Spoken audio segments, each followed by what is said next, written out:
জীবনে এমন কিছু কাজ রয়েছে যা আমাদের কখনোই করা উচিত নয়, যেমন আশা করা।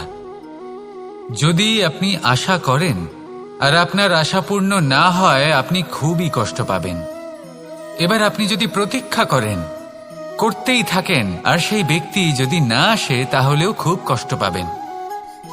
আর হলো তুলনা।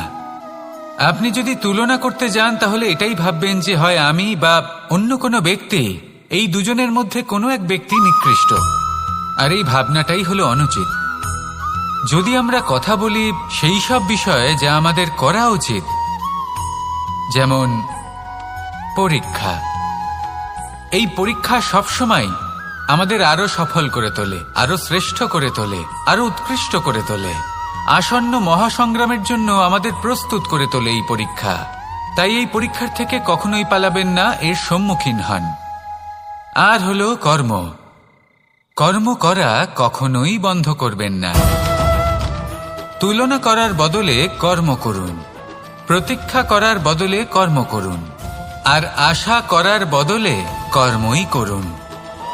জীবন সফল হয়ে যাবে। দেখুন, সবার শেষে সত্যি বলতে এই কর্ম আর এই পরীক্ষা, এই দুই আমাদের জীবনকে সুখী করে তুলতে পারে। আসুন আর আমার সাথে ভালোবেসে বলুন, রাধা রাধা। মানুষ তার জীবনে শিক্ষা এবং প্রেম এই দুই লাভ করে তার মাতা, পিতা এবং গুরুর কাছ থেকে। কিন্তু মানুষ সবথেকে বেশি ভালোবাসে নিজের মাতাকে, কারণ মাতা খুব নির্মল চিত্তে ভালোবাসে, শান্ত মনে আমাদের অন্তরে শক্তির সঞ্চার করে থাকেন, আমাদের উৎসাহ দেন, বলশালী করে তোলেন। ব্যাপারটা কিন্তু এমন নয় যে আমরা নিজেদের বাবা বা গুরুকে ভালোবাসি না, তাদেরকেও আমরা অত্যন্ত ভালোবাসি। শুধু ওনাদের কঠোর ব্যবহার দেখলে আমরা একটু ভয় পেয়ে যাই। এবার ওনাদের এই কঠোর ব্যবহার আমাদের ভালো না লাগলেও অত্যন্ত আবশ্যক, কারণ মাতার থেকে আমরা যে শক্তি লাভ করি তা যেন নিয়ন্ত্রণ হারিয়ে বিধ্বংসী না হয়ে ওঠে। আমরা যেন কোনো কুপথে না চলে যাই, আমরা কখনো যেন দোষ না করে ফেলি। শুধু সেই জন্য পিতা এবং গুরু একটু কঠোর হয়ে ওঠেন, এবং ওনাদের এই কঠোর আচরণ ভবিষ্যতে গিয়ে আমরা অবশ্যই বুঝতে পারি। জীবনে কিছু বছর আমরা এগিয়ে যাই আর তারপর আমরা বুঝতে পারি যে বাবা এবং গুরু আমাদের যথেষ্ট ভালোবাসতেন, কিন্তু ওনাদের ভালোবাসার বহিঃপ্রকাশ আলাদা। প্রয়োজনীয় হলো এটা দেখার, এটা বোঝার যে শুরু থেকে আমাদের প্রতি ওনাদের আচরণ কেমন ছিল। ওনাদের কঠোর হওয়ার পেছনে ওনাদের ভালোবাসাটা বোঝার চেষ্টা করুন, ওনাদের চিন্তাটা বোঝার চেষ্টা করুন, ওনাদের পথপ্রদর্শনের আড়ালে আপনার ভবিষ্যতের জন্য যে পরিকল্পনা ওনারা করেছেন সেটা বোঝার চেষ্টা করুন। তখন আপনারা বুঝতে পারবেন ওনাদের ভালোবাসাকে। আপনার মনের মধ্যে আপনা থেকেই ওনাদের প্রতি সম্মান জেগে উঠবে। নিজের পিতা এবং নিজের গুরু এই দুজনের প্রতি কৃতজ্ঞতা প্রকাশ করুন আর আমার সাথে ভালোবেসে বলুন, রাধা রাধা। আমি অনেক সংখ্যক মানুষকে দেখেছি, তাদের কাছে অত্যাধিক জ্ঞান আছে, শিল্প আছে, ধন আছে, কীর্তি আছে, কিন্তু তারা এই সব কিছু নিজেদের কাছেই রাখেন, এই সমাজে বিতরণ করেন না। কারণ হলো ভয়। ওনাদের মনে হয় যে যদি আমি এই সব কিছু সমাজে বিতরণ করি, তাহলে সমাজ আমার শিল্প হোক, ধন হোক, জ্ঞান হোক, কীর্তি হোক, সবকিছু চুরি করে নিয়ে যাবে, আর তার বদলে আমি কিছুই পাবো না। এটা কিন্তু সত্য নয়।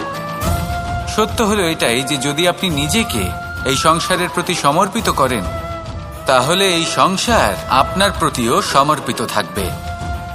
আপনি শুধু ধন, জ্ঞান, কীর্তি, সম্মান পাবেন তাই নয়, বরং এই সমাজ আপনাকে নিজের চোখে হারাবে, মনের মধ্যে স্থান দেবে।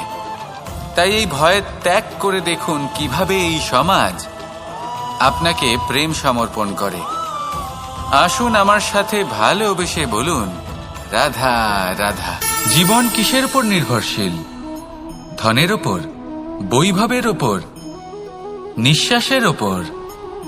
না, এই জীবন নির্ভরশীল বিশ্বাসের ওপর। বিশ্বাস নিজের ওপর, বিশ্বাস আমাদের আপনজনের ওপর। কিন্তু যখন এই বিশ্বাস ভেঙে যায়, তখন মানুষের মনও ভেঙে যায়, আর তারপর সে অন্য কিছু করতেই পারে না। তখন কি করা যেতে পারে? তিনটে কাজ আছে যা আপনি করতে পারেন। প্রথম, ভালোবাসা। যাকে আপনি ভালোবাসেন, যারা আপনাকে ভালোবাসে, ভুল যারই হোক না কেন, তার কাছে ক্ষমা চাইতে কখনোই সংকোচ বোধ করবেন না। দ্বিতীয় হলো বিশ্বাস। যারা আপনাকে ভালোবাসেন, আপনাকে বিশ্বাস করেন, তাদের বিশ্বাস কখনো ভাঙবেন না। তৃতীয় হলো আশা। যারা আপনাকে ভালোবাসেন, আপনাকে বিশ্বাস করেন, তাদের আশা আপনার সাথে জড়িত। তাদের থেকে কখনো কিচ্ছু লুকোবেন না।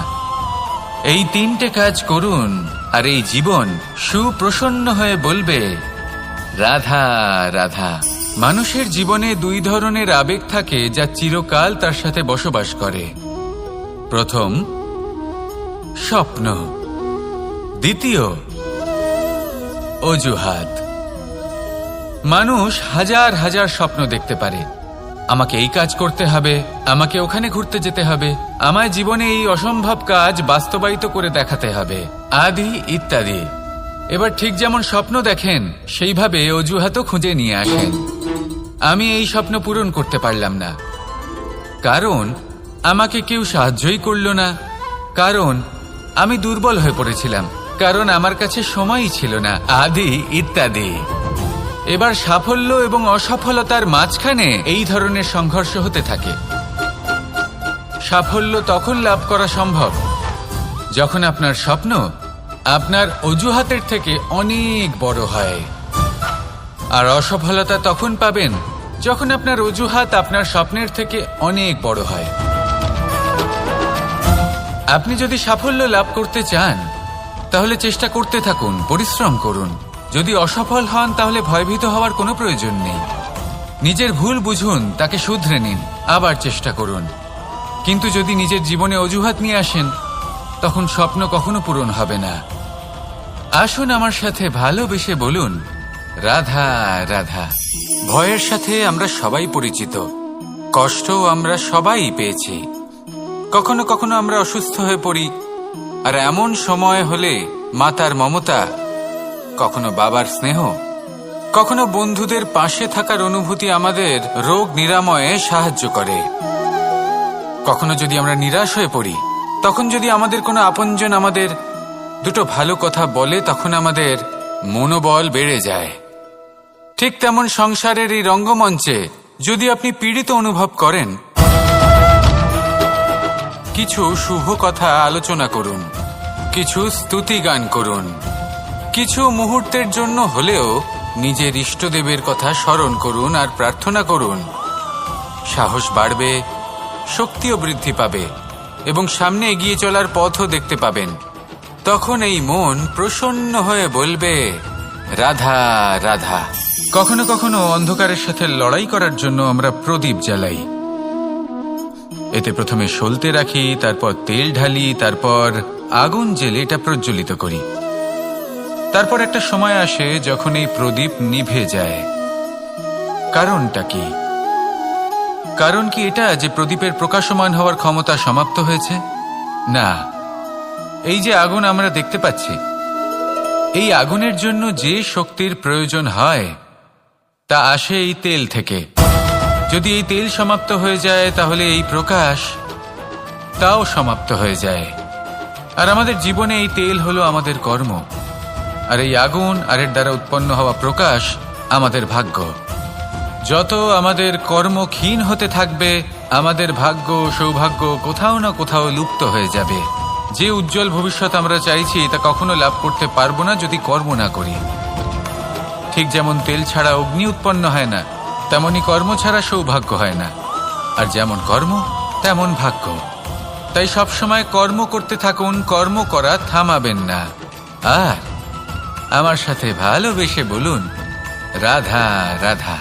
জীবনে তিনটি বিষয় আছে, তিনটি বস্তু আছে, তারা যেন আপনাকে কখনো বশে না করে নিতে পারে। প্রথম হলো ধন। ধন যতক্ষণ আপনি ব্যবহার করতে থাকেন, যতক্ষণ তা আপনার কাজে আসছে, ততক্ষণ ঠিক আছে, এই ধন আপনার কাছে অমৃত। কিন্তু যখন এই ধন আপনাকে ব্যবহার করতে শুরু করে, বুঝে যাবেন যে আপনার পতনের সময় শুরু হয়েছে। দ্বিতীয় বিষয়, ফেলে আসা অতীত। যাই করুন আপনি অতীত পাল্টাতে পারবেন না, আর এই সত্যিটা আপনিও জানেন। কিন্তু